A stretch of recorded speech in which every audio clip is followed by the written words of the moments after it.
It's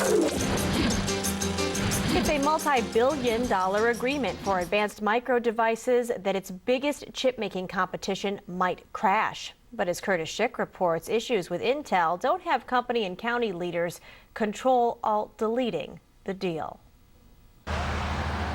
Construction crews put down pavement and smooth out roads. This intersection leading into the Luther Forest Tech Park, and eventually factories producing AMD computer chips. And after many twists and turns, we finally got here. But the multi-billion-dollar plan's road that was seemingly so straight earlier this week has taken a turn.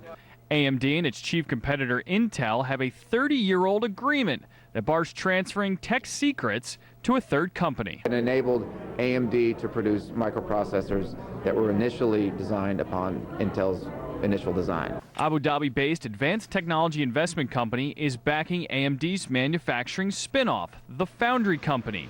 Foundry is building the Luther Forest plant, and Intel says that could violate the agreement. There's this issue that Intel has raised.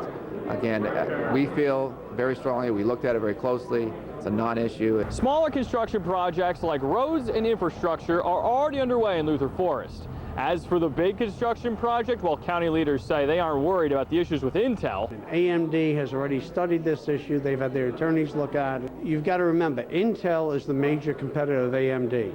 Dalton says he doesn't expect delays getting factories up and running. And Tisdale says federal approval doing just that because of money backing the project coming from overseas should happen by early next year.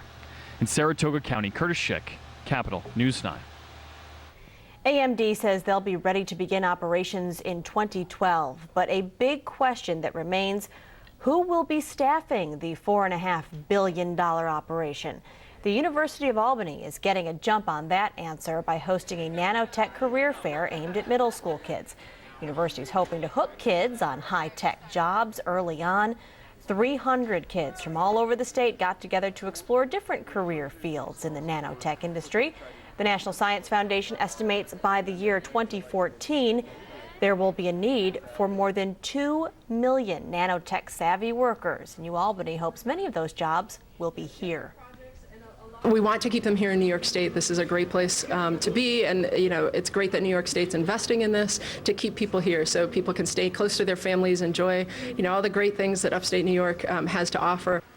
And now that AMD has committed to the area, that's at least another 1,400 jobs in the nanotech field right here in our own backyard.